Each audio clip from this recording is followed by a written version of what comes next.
Welcome YouTube, this is Emperor Dion. I'm going to do this video while I'm still kind of laying down, but I felt like making this video because I was inspired by a video I watched last night of basically showing all of the world's heavyweight champions in boxing. You know, I'm a little bit of a boxing fan, low-key. It's definitely a topic that interests me. Combat sports has interested me, not as much as I wouldn't call myself like a heavy into it type of fan, but it's something I have a passing interest in watching from time to time. But yeah, I was watching this video of basically showing all of the heavyweight champions in boxing from the 1800s all the way up to current day.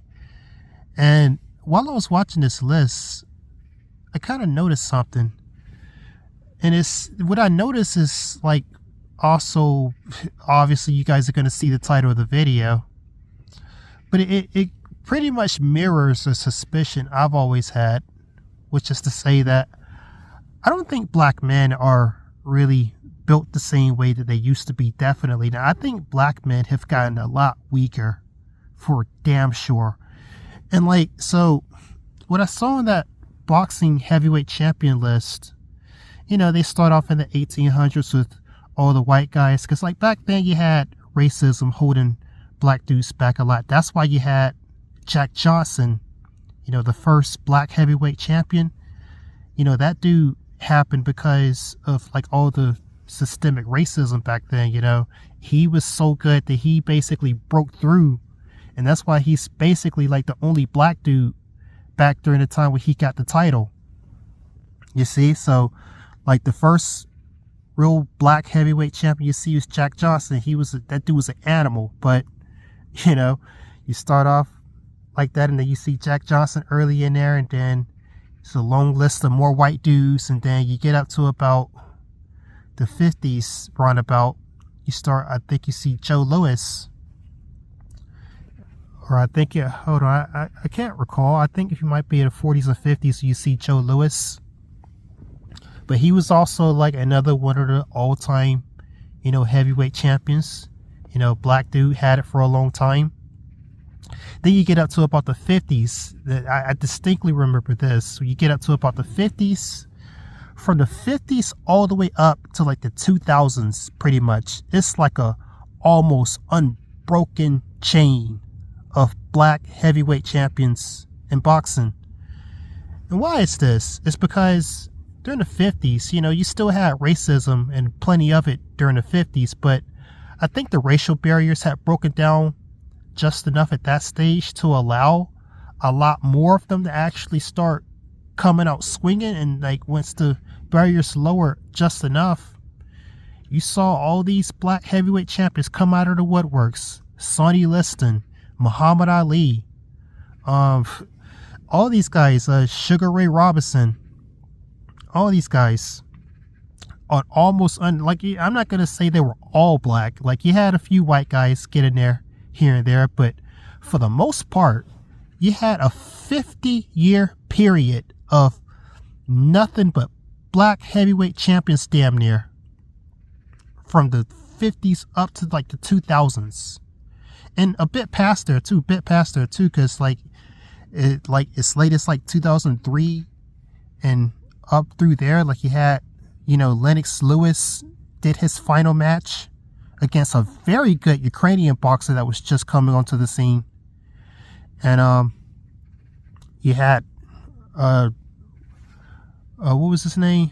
Ray Jones Jr. Yeah, you had Ray Jones Jr. You know, he was pretty late in there too, but you know, he was one of the last hurrahs of this trend that I'm talking about, of this almost unbroken chain of black heavyweight champions. That's what I'm saying, guys. That's what I'm saying. I think I strongly have always suspected, I don't think black dudes today are built the same way that they were back in those days. Definitely not. Because you had all these black heavyweight champions just come out of the woodworks back to back to back to back. Now again, it wasn't a completely unbroken chain, but it was damn near. You know, guys like Evander Holyfield, guys like Joe Frazier, you know, Iron Mike Tyson, was up in there, although he had quite a few criminal issues. And you know, I mean, all these legends basically. And so I don't know what the hell happened to black men to where, because like I'll tell you what happened after this kind of started to, after this trend died down. You know, basically, like I say, you had Ray Jones Jr. get up in there, but then like after about the early 2000s or so, you don't really see too many black heavyweight champions anymore. It's mostly like white dudes, and especially like Slav dudes too, because you had like these Ukrainian boxers start coming out of the woodworks. Like what's that dude's name? Vitaly, can't remember his last name. Vitaly and Vladimir. You know, they were brothers, 2 Ukrainian boxers, both of them really good too, by the way. Yeah, like, you know, yeah, a lot of Slavs, there was this one Belarusian guy, there was a Russian guy. But I'm saying, like, after the early 2000s, I mean, you know, you had Lennox Lewis give his last hurrah. Tyson was still fighting, but he wasn't winning shit at that stage because he was too old. You didn't really have too many more black dudes like that able to compete at that level in combat sports.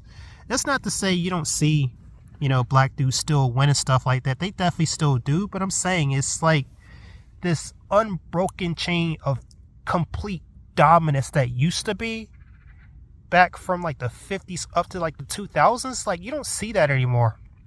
It's not this complete, you know, this is like part of the thing too that's kind of breaking down like the narrative. Like, the narrative used to be that black men were like super strong brutes and physically dominant, and you know, that was the narrative for a long time, guys, that black men were just like this physical display of dominance that would just overpower the white man and eat your lunch pretty much. You know, that's what it looked like for a long time. But today, I really don't think that's true today. And that narrative is starting to fall apart too, because you're starting to see a lot of that dominance in combat sports from black men slip away, you know. And how does this affect black men today? Because that was one of the only things that black men really had going in their favor, you know, status wise, is that, oh, we dominated the combat sports, and we're dominant sports in general, you know. Like, the dominance is still there in things like basketball, you know, and you could say football to a degree too.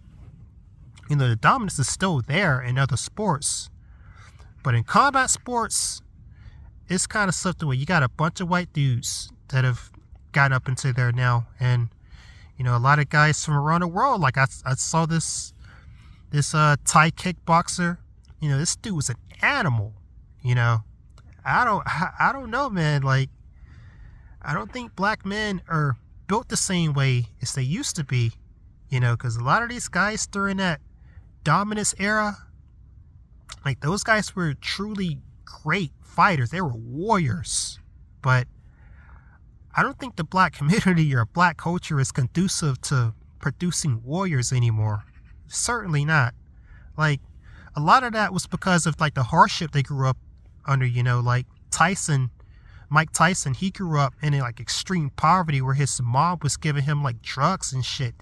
Like, Tyson had to be rescued from the streets pretty much. A lot of these black dudes that got into boxing like that back in the day, they had to be rescued from poverty pretty much. But you know, they were still brutally tough men that, once trained and refined, they made very great warriors. And this is like a same story like of martial greatness that you can see in the military too. A lot of black men that served in the military back then were known to be exceptional soldiers pretty much. But it's like this narrative of martial dominance is really starting to break down today, because it's not to say that you don't see a lot of good black fighters today, but it's not nearly the same as it used to be, you know. And a lot of these black dudes today too, from what I can tell, a lot of them are getting put on the ass. a lot of them are getting put down on their ass a lot more than it used to be, for sure. You know, and I don't know, like I think black men have become a lot more pussified, a lot more pampered, and you also got a lot of the ones that maybe not even grew up in the hood or in poverty, and that's a good thing, but that doesn't really seem to be that same level of strength. Like, where black men are not built the same way as they used to be, for sure not. So this is one of the only things that black men really had going in their favor status wise. So without that, you know, that's another angle from which you can expect people who already don't like you because you black to come at you from. Like, since that martial dominance is slipping in the mainstream, yeah, people are gonna be emboldened to become more racist towards black men, and which is what you're seeing right now, by the way. You're definitely seeing that, you know.